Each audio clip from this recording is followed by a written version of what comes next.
The champagne bubbled in crystal glasses as Manhattan's elite gathered in the penthouse overlooking Central Park. December snow fell gently against floor-to-ceiling windows, creating a picture-perfect backdrop for what should have been a celebration. But for me, Sarah Chun, standing in my best black dress with a forced smile, this Christmas party would become the night that changed everything.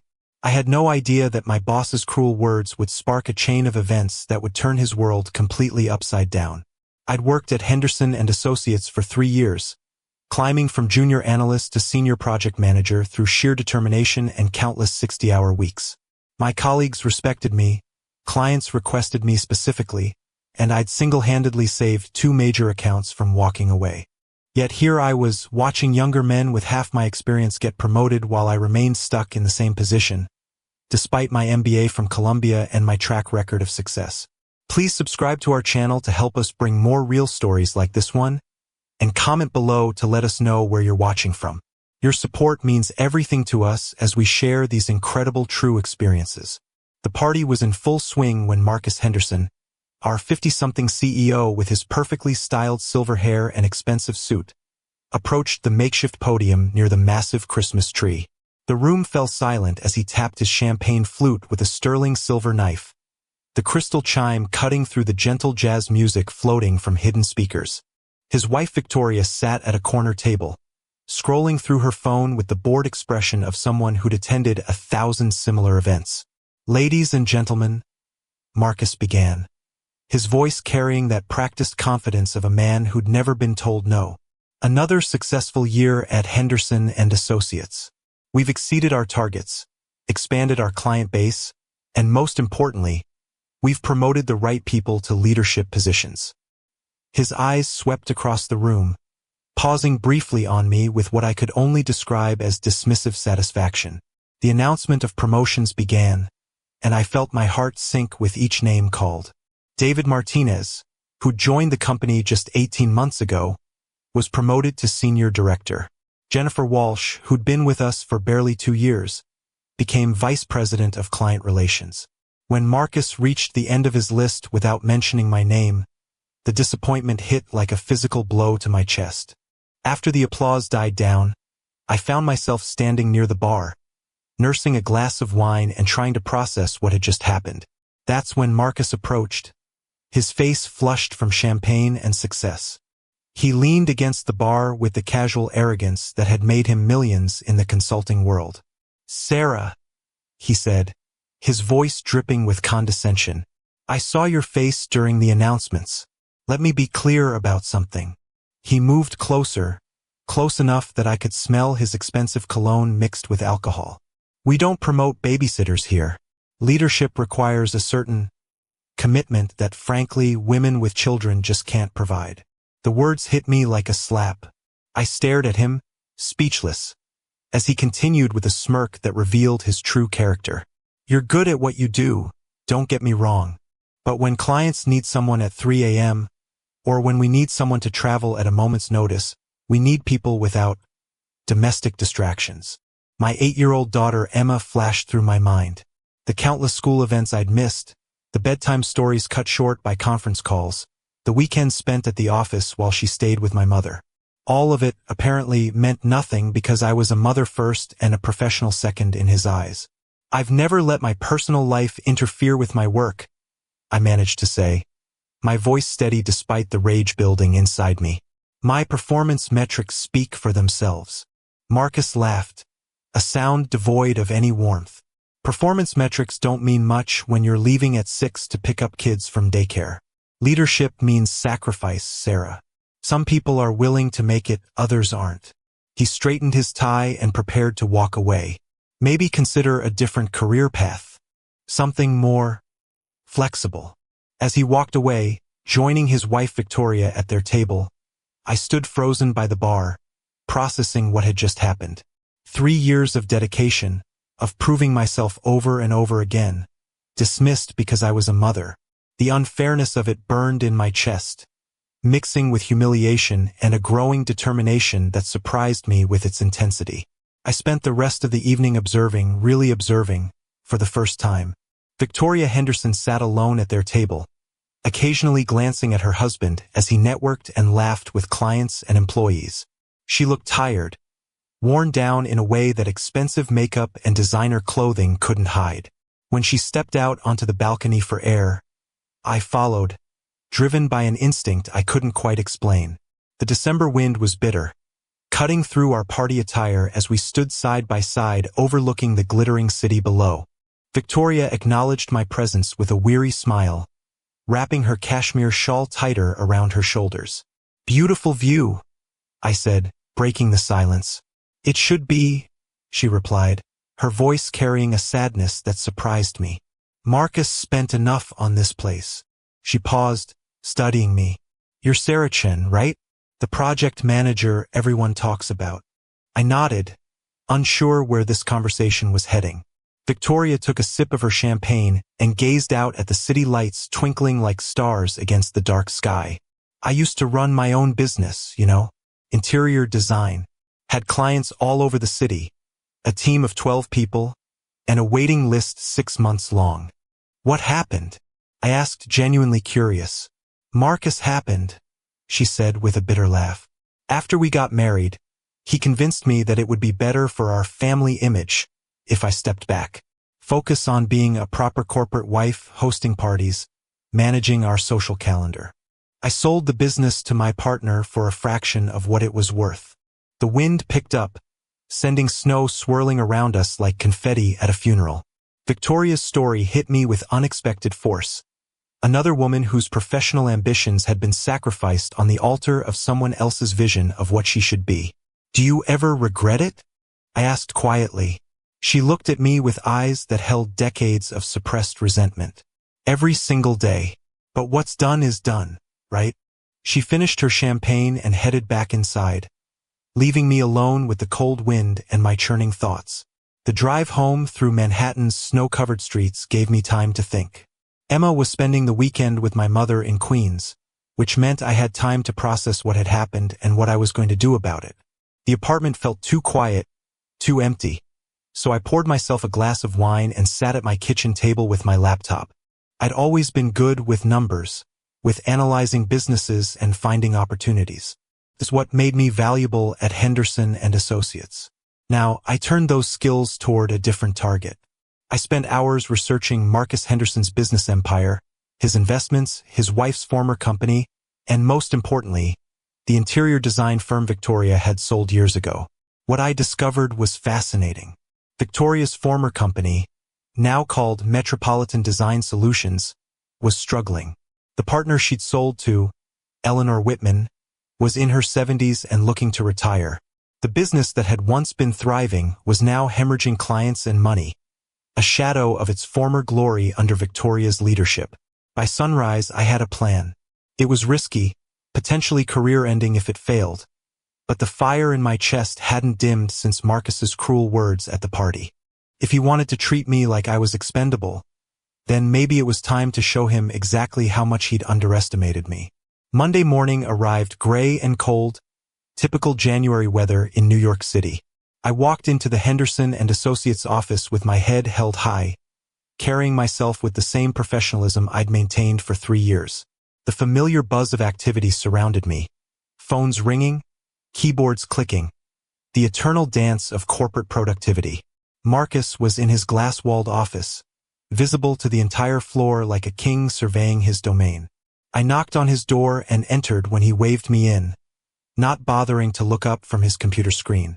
"Sarah," he said without lifting his eyes, "I trust you had a good weekend to think about our conversation Friday night." "I did," I replied, settling into the chair across from his massive mahogany desk. "I've decided to resign." That got his attention. He looked up, his expression shifting from indifference to surprise. "Resign? That's rather sudden." "Effective in 2 weeks," I continued, placing my typed resignation letter on his desk. "I'm pursuing other opportunities."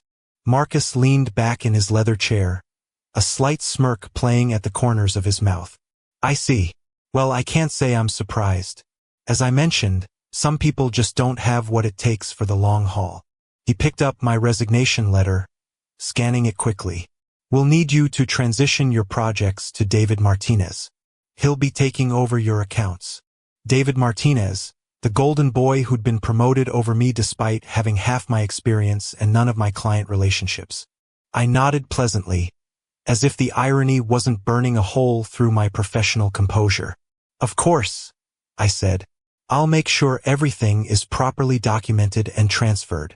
The next 2 weeks passed in a blur of transition meetings, client handovers, and quiet preparation for what came next. I used my accumulated vacation days to schedule meetings during lunch hours and after work, laying the groundwork for the next phase of my plan. Eleanor Whitman, the elderly owner of Metropolitan Design Solutions, agreed to meet me at a small cafe in the Upper East Side. She was an elegant woman with silver hair and tired eyes, the kind of person who'd built something beautiful and watched it slowly crumble in her hands. "You want to buy my company?" she asked, stirring her coffee with deliberate slowness. Forgive me for being direct, but why would a management consultant want to own an interior design firm? I'd prepared for this question. Because I believe in the vision your company once represented. I've done my research, Eleanor. Metropolitan Design Solutions was the premier interior design firm in Manhattan before it lost its creative direction. I want to restore that reputation. We talked for 2 hours about the business, its history, its current challenges, and most importantly, its potential. Eleanor was sharp, despite her age, and she grilled me on my financial backing, my business plan, and my understanding of the design industry. "There's something else," I said as our meeting wound down. "I'd like to bring Victoria Henderson on as creative director. She was your original partner, and I believe she still has the vision this company needs." Eleanor's eyebrows rose with interest. "Victoria? I haven't spoken to her in years." Marcus made it very clear that she was no longer involved in the business world. "People change," I said. "Sometimes they just need the right opportunity to remember who they used to be." The purchase negotiations took 3 weeks. I used my savings, took out a significant loan against my apartment, and even borrowed money from my mother's retirement fund with the promise to pay her back with interest. It was financially reckless, the kind of move that could leave me bankrupt if it failed, but I'd never been more certain of anything in my life. The day I signed the papers to acquire Metropolitan Design Solutions, I felt like I was finally taking control of my own destiny instead of waiting for someone else to determine my worth. The company came with a small but talented team, an established client base that was slowly eroding, and a reputation that needed serious rehabilitation. My first call was to Victoria Henderson. "Sarah?" Her voice carried surprise and wariness when she answered her cell phone. "I heard you left Marcus's company. Are you all right?"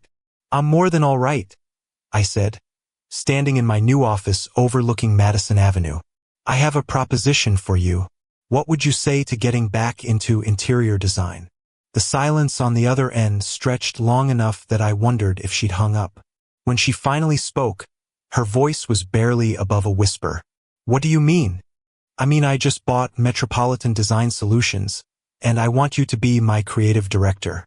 Full creative control, equity stake, and the chance to build something extraordinary." Victoria's sharp intake of breath was audible through the phone. "You bought Eleanor's company? How is that even possible?"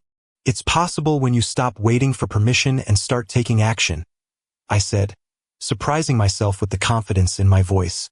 "The question is, are you ready to remember who you were before you let someone else define your limitations?" We met that afternoon at the Metropolitan Design Solutions office, a sun-drenched space in a pre-war building that had seen better days but still retained its architectural bones. Victoria walked through the space like someone revisiting a childhood home, touching surfaces, examining details, her designer's eye cataloging possibilities. "It needs work," she said, but there was excitement creeping into her voice for the first time since I'd known her. "The layout is all wrong.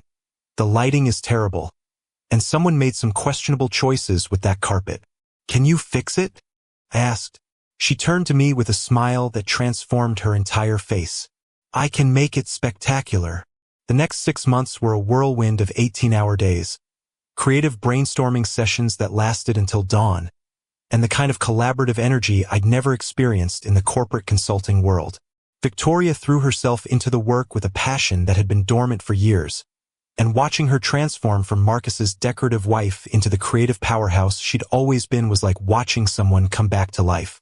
We redesigned the office space first, creating a showcase that would demonstrate our capabilities to potential clients. Victoria's eye for color, texture, and spatial flow combined with my business acumen and project management skills created a partnership that exceeded both our expectations. Our first major client came through a referral from Eleanor, who despite selling the company, still had connections throughout Manhattan's social circles. The project was a penthouse renovation for a tech entrepreneur who'd made millions in cryptocurrency and wanted a space that reflected both his success and his artistic sensibilities. Victoria designed something breathtaking, a modern space that honored the pre-war building's architecture while incorporating cutting-edge technology and sustainable materials. The project was featured in Architectural Digest, which led to 3 more high-profile clients, which led to a waiting list that stretched 6 months into the future. Meanwhile, Marcus Henderson's world was beginning to show cracks. David Martinez, the golden boy who'd taken over my accounts, lacked the relationship-building skills that had kept my clients happy. 2 major accounts left Henderson and Associates within 4 months of my departure, citing dissatisfaction with the service transition and David's inability to understand their specific needs. I heard about these developments through the Manhattan Business Gossip Network, that invisible web of information that connects every industry in the city. Former colleagues would occasionally reach out, some expressing regret about my departure, others fishing for information about my new venture. The real shift came 8 months after I'd left Henderson and Associates. Victoria and I were working late on a presentation for a potential corporate client when her phone rang. Marcus's name appeared on the screen, and Victoria stared at it like it was a snake coiled to strike. "Answer it," I said. "Let's see what he wants." Victoria put the call on speaker, her hand trembling slightly as she accepted the call. "Hello, Marcus." "Victoria." His voice carried a strained quality I'd never heard before. "We need to talk. Can you come home?" "I'm working," she replied. A simple statement that would have been impossible for her to make a year ago. "What do you need?" The silence stretched uncomfortably before Marcus spoke again. "Working?" "Victoria, what are you talking about? You don't work." "Actually, I do," she said, straightening in her chair. "I'm the creative director of Metropolitan Design Solutions. We're booked solid through next year." Another long pause. "That's impossible. You sold that company years ago." "I sold it to Eleanor. Now Sarah owns it, and I'm back where I belong." I could practically hear Marcus processing this information, trying to understand how his carefully controlled world had shifted without his knowledge or permission. "Sarah? Sarah Chin? My former employee. Your former employee who you told didn't have what it takes for leadership," I interjected, unable to resist. "The same Sarah Chun who you said was just a babysitter." The explosion was immediate and predictable. Marcus's voice rose to a near shout, his professional composure completely abandoned. "You planned this. Both of you planned this to embarrass me." "No, Marcus," Victoria said with calm dignity. "We planned this to build something meaningful. Your embarrassment is entirely self-inflicted." The call ended with Marcus hanging up abruptly, leaving Victoria and me sitting in the sudden quiet of our office. Victoria looked at me with an expression of wonder and fear, as if she couldn't quite believe what had just happened. "I've never talked to him like that before," she said quietly. "How did it feel?" I asked. She considered the question seriously before answering. "Terrifying, and absolutely liberating.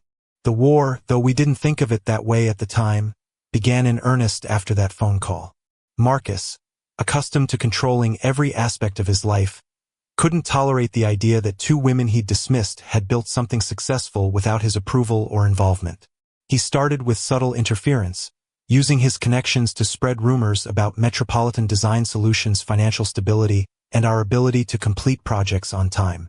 The whisper campaign was sophisticated, the kind of character assassination that happens in conference rooms and country club dining rooms, invisible but devastating. When that didn't work, he escalated. Marcus used his influence to pressure suppliers, trying to make it difficult for us to source materials for our projects. He had lawyers send threatening letters about Victoria's breach of their marital understanding regarding her professional activities, as if marriage contracts included clauses about career limitations. But Marcus had made a crucial miscalculation. Victoria had spent 2 decades in Manhattan's social circles, and despite her years of forced domesticity, she still had relationships and credibility that ran deeper than her husband's recent success. When word got out that Marcus Henderson was trying to sabotage his own wife's business, the social backlash was swift and merciless.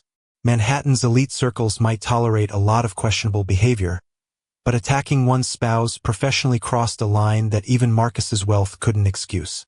Invitations to social events began drying up, business relationships grew cold, and the Henderson name became associated with pettiness rather than success. The final blow came almost exactly 1 year after that Christmas party where Marcus had dismissed me as a babysitter. Victoria and I were putting the finishing touches on our biggest project yet, a complete redesign of a historic hotel in Midtown that would cement our reputation as the premier interior design firm in Manhattan. That's when Eleanor called with news that changed everything. "Sarah, dear," she said, her voice carrying excitement I hadn't heard since our first meeting. "I just received the most interesting phone call. Someone wants to buy back Metropolitan Design Solutions." I nearly dropped my coffee cup. "Buy it back? Who?" "Marcus Henderson. He's offering triple what you paid for it, plus a premium for current projects and future bookings. He wants to, and I quote, restore the company to proper ownership and management." I looked across our office at Victoria, who was reviewing fabric samples in the afternoon sunlight streaming through our windows. She looked vibrant, confident, utterly transformed from the woman I'd met on that balcony a year ago. The idea of Marcus somehow reclaiming control of what we'd built was absurd. "Tell him no," I said. "Are you certain? It's a substantial amount of money, enough for you to pay off your loans and still have significant profit." I was certain, but I also knew this wasn't just my decision to make. I walked over to Victoria and explained the situation, watching her face as she processed Marcus's attempt to buy back control of her professional life. "He thinks he can just purchase his way back into controlling my career?" she asked, her voice carrying a steel I'd grown to admire over the past year. "That seems to be his strategy." Victoria stood up, smoothing her dress with the kind of deliberate gesture that signaled a decision had been made. "Call Eleanor back. Tell her we're not interested in selling. Not now, not ever, and certainly not to Marcus Henderson." But Marcus wasn't finished. Rejection seemed to push him into increasingly desperate territory, and his next move revealed just how far he was willing to go to reassert control over his wife and, by extension, our company. He filed for divorce, but not just any divorce. Marcus's legal team crafted a case that portrayed Victoria as having abandoned her marital duties to pursue a midlife crisis that was destroying their family image and social standing. He demanded not just a division of their assets, but control over any business ventures Victoria had become involved in during their marriage. The legal papers were delivered to our office on a gray February morning, and reading them felt like being transported back to another century. The language was archaic and demeaning, painting Victoria as an errant wife who needed to be brought back under proper guidance, rather than a successful businesswoman who'd rebuilt her career through talent and determination. "He's claiming that Metropolitan Design Solutions is marital property because I became involved while we were still married," Victoria said, her voice hollow as she read through the documents. "He wants the court to order me to divest my interest in the company." I felt that familiar fire building in my chest, the same rage that had driven me to buy the company in the first place. "Can he do that?" "His lawyers think they can make a case for it," she replied, "especially in New York, where marital property laws can be interpretive." We spent the next week consulting with attorneys, financial advisors, and anyone who might have insight into how to protect what we'd built. The legal consensus was troubling but not hopeless. Marcus had resources and connections, but Victoria had something more powerful: a documented track record of success and a business that was clearly thriving under her leadership. The strategy that emerged was audacious but necessary. If Marcus wanted to claim that Metropolitan Design Solutions was marital property, Then we would demonstrate definitively that Victoria's involvement was not just beneficial but essential to the company's success. We would grow so large and become so successful that any attempt to separate Victoria from the business would clearly damage both her and the company. We accelerated every aspect of our business. Victoria designed at a pace that amazed even me, taking on projects that pushed the boundaries of what interior design could accomplish. We hired additional staff, opened a second location, and began taking on corporate clients who wanted entire office buildings redesigned. The work was exhausting but exhilarating. Every successful project, every satisfied client, every magazine feature that showcased Victoria's designs was another piece of evidence that she wasn't just a decorative wife playing at having a career, but a serious professional whose vision and expertise had created something valuable and substantial. Marcus's counterattack came in the form of financial pressure. He used his connections to make our business loans more expensive, convinced suppliers to demand payment up front instead of extending credit, and generally tried to create cash flow problems that would force us to consider his buyout offer. But he'd forgotten that I'd spent 3 years learning how his business worked, how his network operated, and most importantly, how his mind approached problems. Every move he made, I anticipated. Every pressure point he applied, I had a counter-strategy ready. The turning point came 6 months into the divorce proceedings.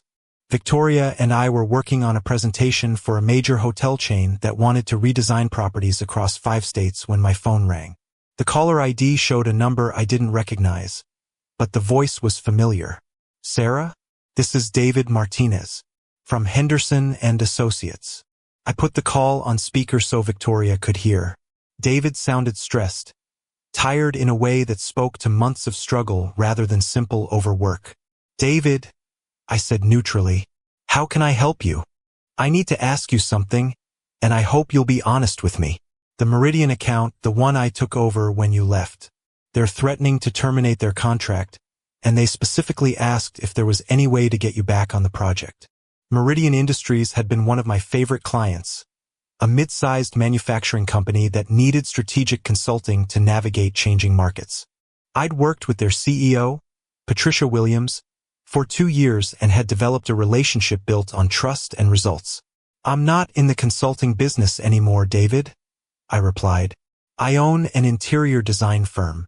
I know, but Patricia Williams specifically said she'd rather work with you in any capacity than continue with our current arrangement. She said, and I'm quoting here, that you understood her business in a way that no one else at Henderson and Associates ever has. I looked at Victoria, who was listening with growing interest. An idea was forming, one that felt both risky and inevitable. What if I told you that Metropolitan Design Solutions could handle the Meridian project, but as a design and consulting hybrid? We could redesign their corporate offices while also providing the strategic guidance they need. The silence on David's end stretched long enough that I wondered if he was still there. When he finally spoke, his voice carried a note of desperate hope. "Would you really do that? Because honestly, Sarah, I'm drowning here. Marcus is breathing down my neck about client retention, and I just don't have your instinct for what clients need." That conversation led to our first major consulting project, and it opened a door I hadn't even realized existed.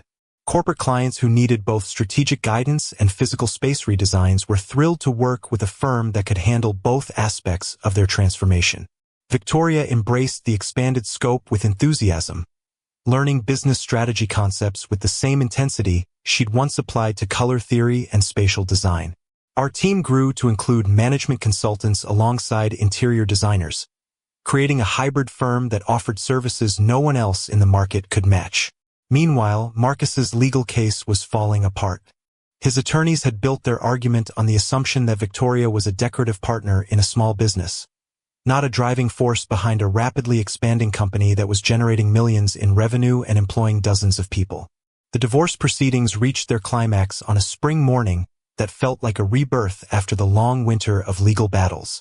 Victoria and I sat in the courthouse corridor, reviewing last-minute documents while her attorney prepared for what we hoped would be the final hearing. Marcus arrived with his usual entourage of lawyers and assistants, but something was different about him.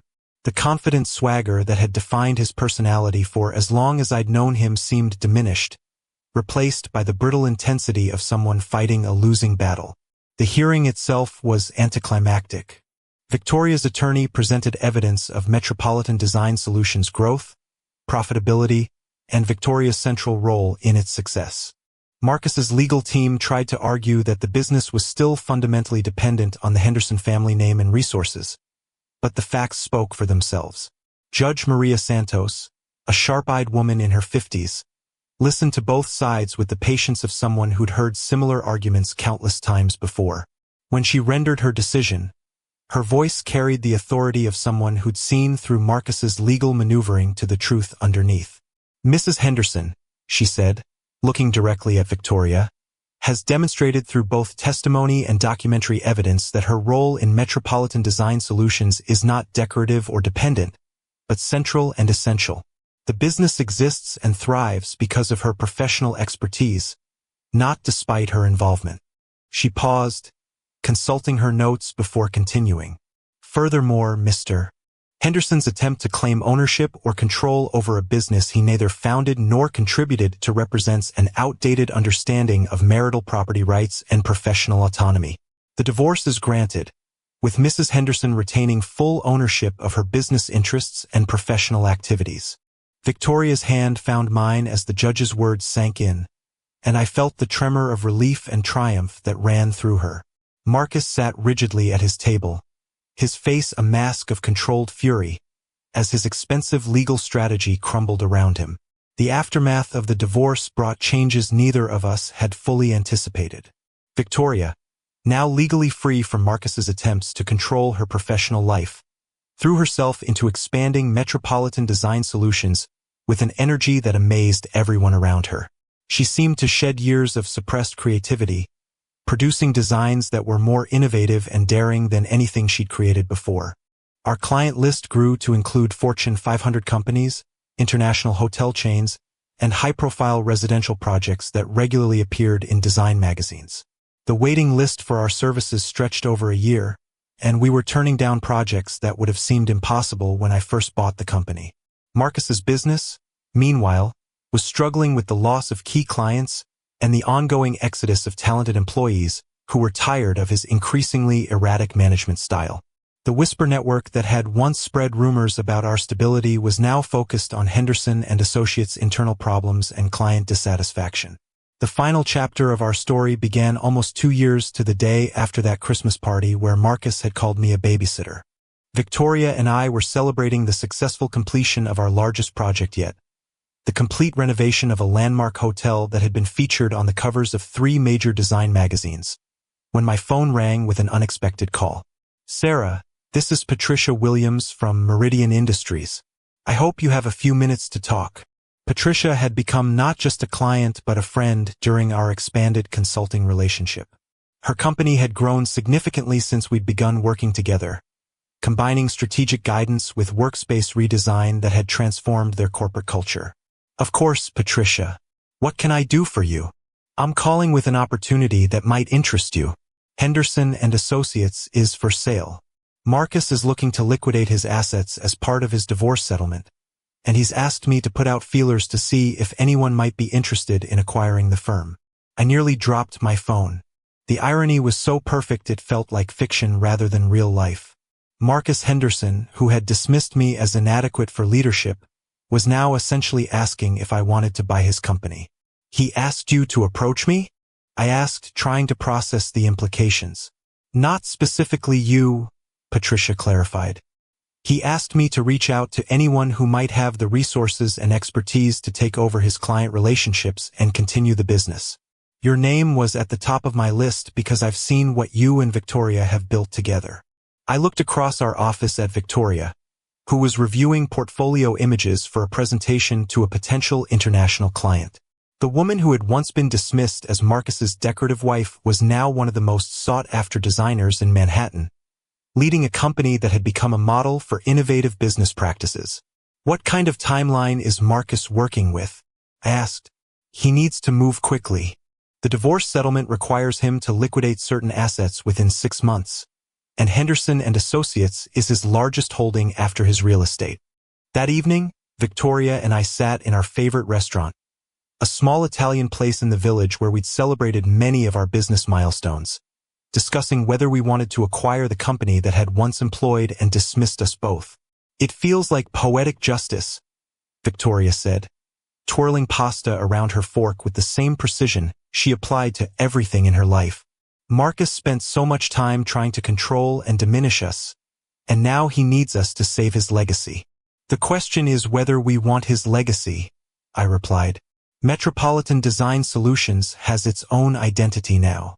Absorbing Henderson and Associates could change that." We talked late into the evening, weighing the benefits of acquiring Marcus's client list and experienced staff against the risk of diluting our unique brand. The decision, when it came, felt inevitable rather than calculated. We would make an offer, but not for the reasons Marcus expected. We weren't interested in his business model or his approach to client relationships. Instead, we saw an opportunity to demonstrate a different way of doing business, one that valued collaboration over dominance and innovation over tradition. The negotiation process took 3 months and involved more lawyers than I'd ever imagined needing for a single transaction. Marcus fought every detail, every clause, every condition as if accepting our money was admitting defeat rather than securing his financial future. The final meeting took place in a conference room high above Manhattan, with floor-to-ceiling windows offering a view that stretched to the horizon. Marcus sat across from us, flanked by his attorneys, looking older and more worn than I remembered.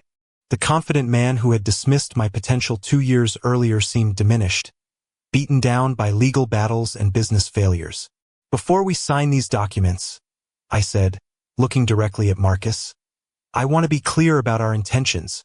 Metropolitan Design Solutions isn't acquiring Henderson and Associates to continue business as usual. We're creating something new, something that treats employees as valuable partners rather than disposable resources." Marcus's jaw tightened, but he said nothing. His attorney nudged him gently, a reminder that his financial situation left him little room for pride or protest. Victoria leaned forward, her voice carrying the quiet authority she developed over our years of partnership. "Every employee of Henderson and Associates will have the opportunity to join our integrated team, with full benefits, equity participation, and professional development support. Those who choose to stay will be working for a company that values their contributions beyond their willingness to sacrifice their personal lives." The papers were signed with minimal ceremony, Marcus's signature barely legible as he scrawled his name across documents that officially transferred control of his life's work to the woman he'd once called a babysitter and the wife he'd tried to keep confined to decorative functions. As we left the conference room, Victoria and I walked past the floor-to-ceiling windows toward the elevators. Behind us, Marcus gathered his papers with the defeated movements of someone who'd finally run out of moves in a game he'd thought he was winning. "How does it feel?" I asked Victoria as we waited for the elevator. She considered the question with the same thoughtfulness she brought to all her designs, weighing colors and textures and spatial relationships in her mind before committing to an answer. "It feels like justice," she said finally. "Not revenge, but justice. We didn't destroy Marcus's company out of spite. We bought it because we could run it better, treat people better, and create something more meaningful than what came before." The elevator doors opened, revealing our reflection in the polished metal surfaces. 2 women who had been dismissed, underestimated, and written off, now owning and operating one of Manhattan's most successful consulting and design firms. 6 months later, the transformation was complete. The merged company, operating under the Metropolitan Design Solutions name, had retained every employee who wanted to stay while attracting new talent from across the industry. Our integrated approach to business consulting and interior design had created a market niche that competitors were scrambling to copy. Marcus had taken his buyout money and relocated to Florida, where he'd purchased a small consulting firm that specialized in helping struggling businesses restructure their operations. The irony of his new role wasn't lost on those of us who remembered his previous approach to business leadership. Victoria and I stood in our redesigned headquarters, a space that embodied everything we'd learned about creating environments that fostered collaboration, creativity, and professional growth. The open floor plan encouraged interaction between our consulting and design teams, while private spaces provided quiet areas for focused work and client meetings. "Do you ever think about that Christmas party?" Victoria asked, looking out at the Manhattan skyline that had witnessed our entire journey. "Every day," I replied, not with anger anymore, but with gratitude. Marcus's cruelty that night forced me to stop waiting for someone else to recognize my worth and start creating my own opportunities. The afternoon sun streamed through our windows, illuminating the awards and magazine covers that lined our walls. Each recognition represented not just our professional success, but proof that women dismissed as babysitters and decorative wives could build something extraordinary when given the chance to prove themselves. Our employees moved through the space with an energy that had been notably absent at Henderson and Associates. The fear-based culture Marcus had cultivated, where people competed against each other for his approval, had been replaced by collaborative teams that shared both challenges and successes. Emma, now 10 years old, often visited the office after school, doing her homework in our conference room while Victoria and I finished meetings with clients. She'd grown up watching two women transform professional rejection into business success, and I often wondered how that example would shape her own understanding of what was possible. "Mom," she said one afternoon as we rode the subway home to Queens, "why was your old boss so mean to you?" I considered how to explain workplace discrimination to a 10-year-old without crushing her optimism about fairness and justice. Some people think that being a parent, especially a mother, means you can't be good at your job. They're wrong, but sometimes it takes time to prove that. "But you proved it, right?" she asked with the confidence of a child who'd never doubted her mother's capabilities. "We proved it," I corrected, thinking of Victoria and the partnership that had made everything possible. Sometimes the most important thing is finding people who believe in what you can accomplish, rather than waiting for people who don't believe to change their minds. The success of Metropolitan Design Solutions had ripple effects throughout Manhattan's business community. Other companies began adopting our integrated consulting and design approach, while business schools started case studies examining our rapid growth and innovative management practices. Victoria was invited to speak at conferences about entrepreneurship and career transitions, sharing her story of returning to professional life after years of enforced domesticity. Her presentations always drew standing ovations, particularly from women who saw their own struggles reflected in her journey. I found myself mentoring young professionals, especially working mothers who faced the same kinds of discrimination I'd encountered at Henderson and Associates. The advice I gave them was simple but hard one. Don't wait for permission to be exceptional, and never let anyone else define the limits of your potential. The final vindication came 2 years after we'd acquired Marcus's company, when Metropolitan Design Solutions was named Business of the Year by the Manhattan Chamber of Commerce. The award ceremony was held in the same hotel where Marcus had held his Christmas party, in the same ballroom where he'd dismissed me as a babysitter unsuitable for leadership. Victoria and I stood at the podium, looking out at an audience that included many of the same people who'd witnessed Marcus's cruel words that December night. The irony wasn't lost on anyone in the room, and several people approached us afterward to admit they'd always thought Marcus's treatment of his employees was problematic. "Ladies and gentlemen," I said into the microphone, my voice carrying clearly through the elegant ballroom. 2 years ago, someone in this very room told me that leadership required sacrifices that mothers couldn't make. Tonight, I want to thank that person for motivating me to prove him spectacularly wrong. The applause was thunderous, a validation not just of our business success, but of the principle that talent and determination matter more than someone else's narrow definition of what leadership looks like. Victoria stepped to the microphone, her poise and confidence a stark contrast to the uncertain woman who'd once sat alone at corporate parties while her husband networked. Metropolitan Design Solutions exists because 2 women refused to accept other people's limitations as our own reality.